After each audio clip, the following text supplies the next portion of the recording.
Hello friends, welcome to my channel. Let's learn together. Myself Priyanka.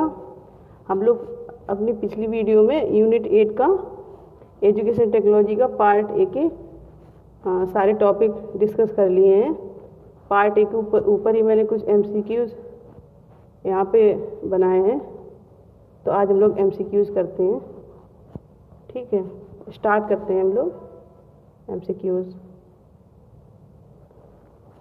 तो हमारा पहला question है, describe various types of discipline in educational technology.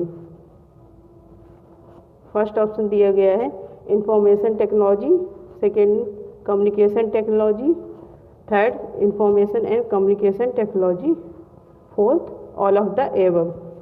तो आप लोग बताइए इसमें से कौन सा आंसर होगा।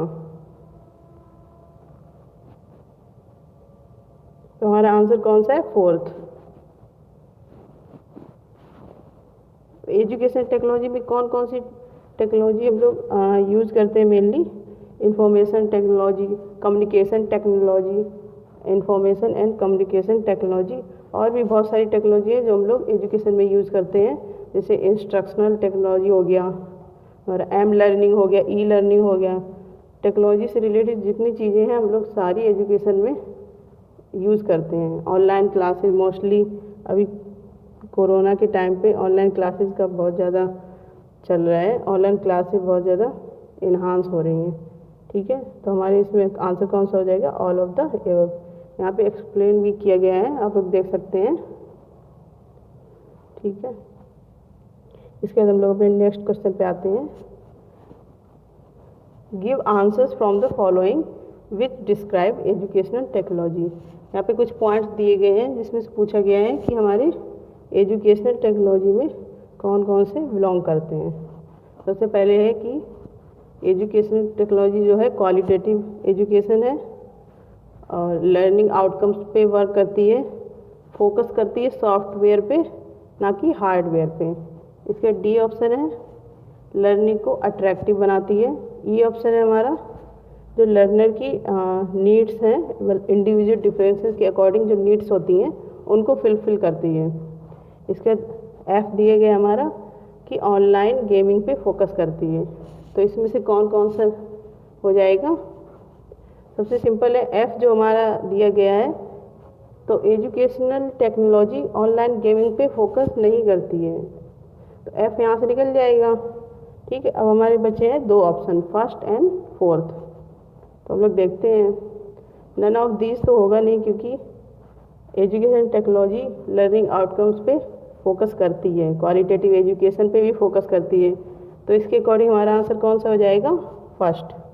कौन कौन से?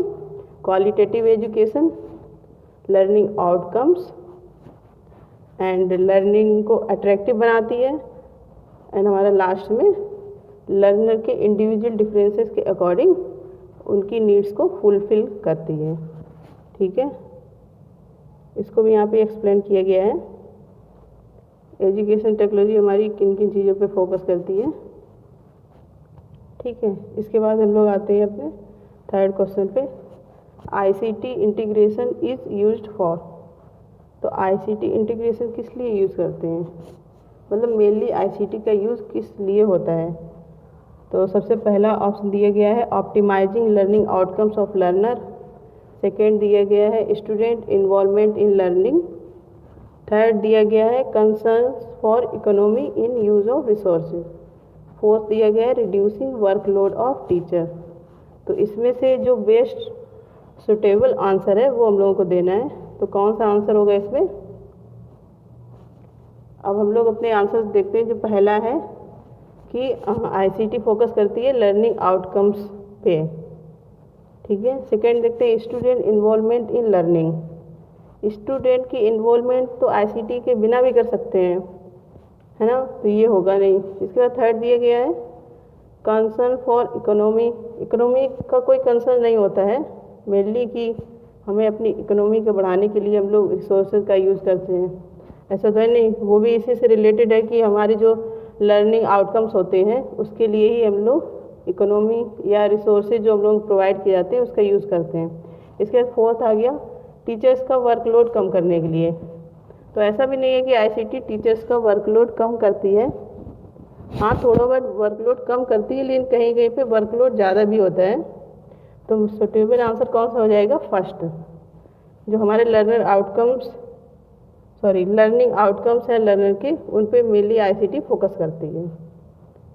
ठीक है, जैसे हमारे मूक वगैरह हो गए, स्वयं हो गया, ईपीजी पाठशाला हो गया, बहुत सारी वेबसाइट हैं, नेशनल डिजिटल लाइब्रेरी, ये सारे किस लिए बनाए गए हैं? जिससे कि लर्नर के जो हमारे लर्निंग आउटकम्स हैं वो निकल के आए इन ए क्वालिटेटिव वे। ठीक है, इसके बाद हम लोग अपना नेक्स्ट क्वेश्चन देखते हैं। What do you mean by information technology? इसमें पूछा गया है कि आप इंफॉर्मेशन मतलब सूचनात्मक तकनीकी से क्या समझते हैं। तो सबसे पहले इसमें दिया गया है कि हम लोग जनरेट इंफॉर्मेशन थ्रू टेक्नोलॉजी। ठीक है, टेक्नोलॉजी के थ्रू क्या करते हैं? इंफॉर्मेशन जनरेट करते हैं। इसके telecommunications to deliver data, telecommunication का यूज़ करते हैं अपने जो डेटा या सूचना होती है उसको डिलीवर करने के लिए। Both first and second, none of these. तो कौन सा आंसर होगा हमारा? इंफॉर्मेशन से रिलेटेड है तो टेक्नोलॉजी का यूज इंफॉर्मेशन जनरेट करने के लिए करते हैं। जैसे हम लोग व्हाट्सअप यूज़ करते हैं, उसमें बहुत सारे ग्रुप्स बना लेते हैं, या टेलीग्राम हो गया, हम लोग उसमें भी ग्रुप्स बनाते हैं। किस लिए बनाते हैं? कि हमारे फील्ड से रिलेटेड जो भी चीज़ें हैं या जो ग्रुप्स बने हैं उससे हमें सारी चीज़ें पता चलती रहे कि कब कौन सा फॉर्म आया है, या सिलेबस के अकॉर्डिंग ही पता चलता रहे कि या डिस्कस होता रहे, उससे भी हमारी इन्फॉर्मेशन एक दूसरे को मतलब बेनिफिशियल होती है। ठीक है, इसके बाद telecommunication to deliver data का मतलब क्या हो गया? ये भी हो गया कि हम लोगों को कहीं किसी के पास कोई इन्फॉर्मेशन पहुंचानी, हम लोग मेल कर देते हैं, व्हाट्सएप ग्रुप हो गया, अपना टेलीग्राम हो गया, मेनली ये सब यूज होते हैं। फेसबुक भी कह सकते हैं। मेनली वो चीज़ें जो हमारी इन्फॉर्मेशन को ट्रांसफ़र करने का काम करती हैं। तो इसके अकॉर्डिंग हमारा आंसर कौन सा हो गया? Third, both first and second. ठीक है, यहाँ पे इसको भी एक्सप्लेन किया गया है। मेरा टेलीग्राम चैनल है और व्हाट्सएप ग्रुप भी है, जिसका लिंक मैंने दिया हुआ है नीचे। तो आप लोग प्लीज़ ज्वाइन कर लीजिएगा, तो पीडीएफ भी वहाँ पे मिल जाएंगी आपको। इसके बाद हम लोग अपने नेक्स्ट क्वेश्चन पे आते हैं। Which are the following related to educational technology. अब ये हमारा क्वेश्चन फर्स्ट क्वेश्चन से बहुत रिलेट करता है। वहाँ भी यही चीज़ पूछी गई थी कि एजुकेशन टेक्नोलॉजी से कौन कौन सी फील्ड्स या कौन कौन सी चीज़ें रिलेट करती हैं। तो कौन कौन सी करती हैं? Information technology, communication technology, instructional technology. ठीक है, या फिर ऑल ऑफ द एबव। तो कौन सा आंसर होगा? ये तो बहुत सिंपल है, आप लोग आराम से बता सकते हैं। हमारा आंसर हो जाएगा फोर्थ। ठीक है, इसके बाद हम लोग आते हैं अपने नेक्स्ट क्वेश्चन पे। Which of the following technologies is used in non formal education system. अब सबसे पहले हम लोगों को पता होना चाहिए कि नॉन फॉर्मल एजुकेशन सिस्टम क्या होता है। पहले बताइए कि फॉर्मल एजुकेशन सिस्टम क्या होता है। फॉर्मल मतलब हम लोग जो क्लासरूम में बैठ के या मतलब एक फिक्स्ड टाइम टेबल के अकॉर्डिंग, फिक्स्ड सिलेबस के अकॉर्डिंग जो भी चीज़ें पढ़ते हैं या सीखते हैं वो किस में आती है? फॉर्मल में। नॉन फॉर्मल में कौन सी आती हैं? नॉन फॉर्मल में आती है हमारी जो मेनली डिस्टेंस मोड से कह सकते हैं, डिस्टेंस एजुकेशन किस में आती है? नॉन फॉर्मल में। तो उसके अकॉर्डिंग हमारा कौन सा होगा ऑप्शन सही? सबसे पहले दिया गया है e books and social networks, computer assisted assessment, learning and knowledge portals and all of the above. तो हमारा कौन सा आ जाएगा? सेकेंड ऑप्शन सही होगा। सेकेंड क्यों सही होगा? क्योंकि देखो यहाँ पे दिया है। सबसे पहले अपने फर्स्ट ऑप्शन देखते हैं, e books and social networks. E books and social networks हम लोग कोई भी जैसे बुक ऑनलाइन पढ़ते हैं या सोशल नेटवर्किंग साइट का यूज़ कर रहे हैं तो उसमें क्या होता है? नॉन फॉर्मल कैसे नहीं होता है? क्योंकि वहाँ पे उसके लिए हमें कोई सर्टिफिकेट या डिप्लोमा नहीं दिया जाता है। नॉन फॉर्मल में क्या होता है? डिस्टेंस एजुकेशन जो होती है हमारी, उसमें हम लोगों को सर्टिफिकेट, डिप्लोमा, ये सारी चीज़ें मिलती हैं। वो अलग बात है कि हम लोग उसको अपने अकॉर्डिंग, अपने टाइम के अकॉर्डिंग अरेंज करते हैं, लेकिन वहाँ पे ये सारी चीज़ें प्रोवाइड करवाई जाती हैं। ठीक है, लेकिन ई बुक्स एंड सोशल इसमें ये कुछ नहीं होता। तो ये कौन सी एजुकेशन हो जाएगी? Informal education. तीन होती है ना, फॉर्मल, नॉन फॉर्मल, इनफॉर्मल। तो फर्स्ट हमारा हो गया informal education. Second computer assisted assessment. अब ये क्या डिस्टेंस मोड से, जैसे इग्नू से हम लोगों ने कोई कोर्स करना है तो उसमें भी कुछ क्लासें या नोट्स होते हैं, तो वो हम लोगों को करने तो पड़ेंगे, मतलब कोई ना कोई हम लोगों को असिस्ट करता है उस चीज़ के लिए। इसके थर्ड है लर्निंग एंड नॉलेज पोर्टल्स। ये भी हमारे इनफॉर्मल में आ जाएंगे, क्योंकि इसको भी हम अपने नीड के अकॉर्डिंग ही यूज़ करते हैं या अपने इंटरेस्ट के अकॉर्डिंग यूज़ कर सकते हैं। तो करेक्ट आंसर कौन सा हो जाएगा? सेकेंड। ठीक है, इसको भी यहाँ पे एक्सप्लेन किया गया है। इसके बाद हम लोग अपने नेक्स्ट क्वेश्चन पे आते हैं। यहाँ पे सी मिसप्रिंट हो गया है, मूक्स है। मूक्स मतलब मैसिव ओपन ऑनलाइन कोर्सेज।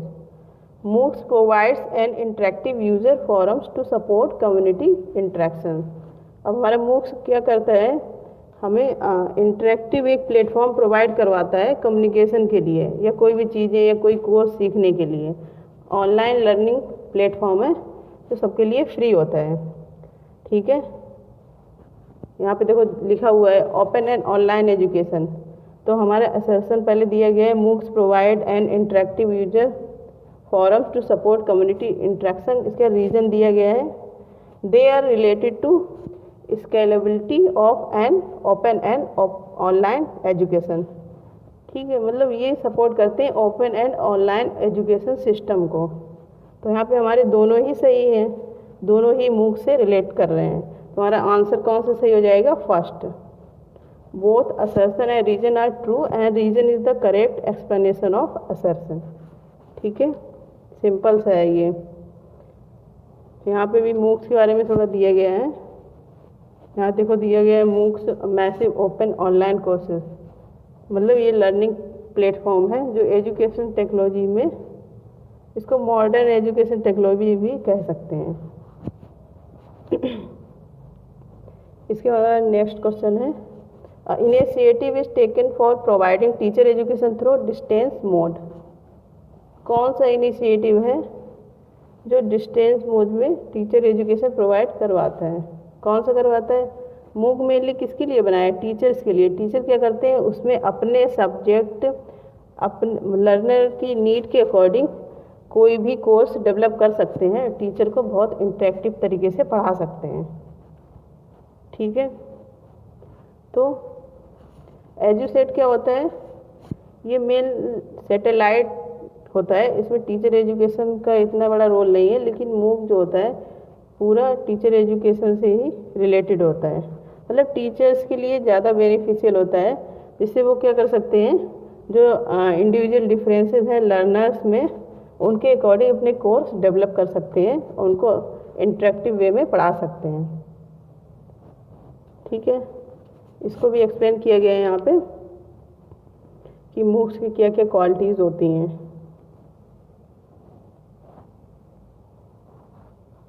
इसके बाद हम लोग अपने नेक्स्ट क्वेश्चन पे आते हैं। What are the characteristics of non formal education in technology. अब नॉन फॉर्मल एजुकेशन के कैरेक्टरिस्टिक्स बताने हैं आपको। तो नॉन फॉर्मल क्या होता है? अभी पीछे भी बताया गया नॉन फॉर्मल क्या होता है, जिसमें लर्नर अपने अकॉर्डिंग अपने तरीके से चीज़ें सीख सकता है। इसमें कोई एज लिमिट नहीं होता है, कोई टाइम बाउंडेशन नहीं होता है, फ्लेक्सिबल होता है, लर्नर के अकॉर्डिंग होता है, इसलिए क्या हो गया लर्नर ओरिएंटेड। ठीक है, कोई टीचर नहीं होता, कोई गाइड नहीं होता है, हम लोग को जैसे जब टाइम मिले वैसे हम लोग अपने कोर्स को कंप्लीट कर सकते हैं। ठीक है, तो इसका आंसर कौन सा हो गया? All of the above. यहाँ पे दिया भी गया है कि ये केवल चिल्ड्रंस के लिए ही नहीं है, जो बड़े लोग होते हैं जिनकी पढ़ाई छूट जाती है, जैसे हमारा NIOS है, तो वो क्या करता है कुछ लोग जो नहीं पढ़ पाते हैं उनको NIOS डिस्टेंट मोड से +2 या 10th और वोकेशनल कोर्सेज या ट्रेनिंग जैसे कुछ कोर्सेज करवाता है, जिससे क्या करते हैं वो भी प्रोडक्टिव बन सकें। ठीक है, ये सारे किस पे वर्क करते हैं? क्वालिटेटिव एजुकेशन पे, कि एजुकेशन को कैसे क्वालिटी प्रोवाइड करवाई जाए। इसमें कोई फिक्स्ड करिकुलम भी नहीं होता है, कोई फिक्स्ड काम करने के दिन या घंटे नहीं होते हैं।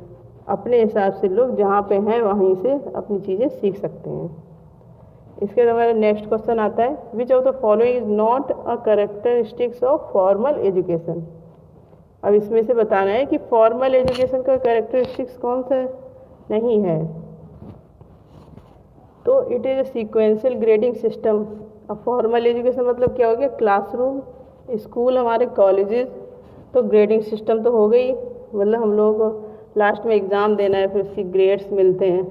ठीक है, तो ये तो है इसका कैरेक्टरिस्टिक। इसका सेकेंड है, it is a full time education. ये भी सही है, क्योंकि वहाँ पे टाइम बाउंडेशन होता है कि 9 से 4 या 10 से 3 ऐसे क्लासेस में बैठना है। फिक्स्ड होता है सारा कुछ कि पहली क्लास इसकी होगी, दूसरी क्लास इस टीचर की होगी। ठीक है, इसके तो ये भी कैरेक्टरिस्टिक्स हो गया। इसके थर्ड आता है हमारा फ्लेक्सिबल इन नेचर। फ्लेक्सिबल होता है फॉर्मल एजुकेशन। अब हम लोगों को कोई क्लास है बहुत ज़्यादा बोरिंग लग रही है तो हम लोग नहीं जा सकते हैं, क्योंकि टीचर पढ़ा रहा है। अगर हम लोग बोलेंगे कि बोरिंग लग रही क्लास नहीं लेनी है तो डांट और पड़ेगी। तो फ्लेक्सिबिलिटी किस में होती है? नॉन फॉर्मल में, और एंड इनफॉर्मल में भी फ्लेक्सिबिलिटी होती है। तुम्हारा कौन सा आंसर सही हो जाएगा? Flexible in nature. ये फॉर्मल एजुकेशन का कैरेक्टरिस्टिक्स नहीं है। ठीक है,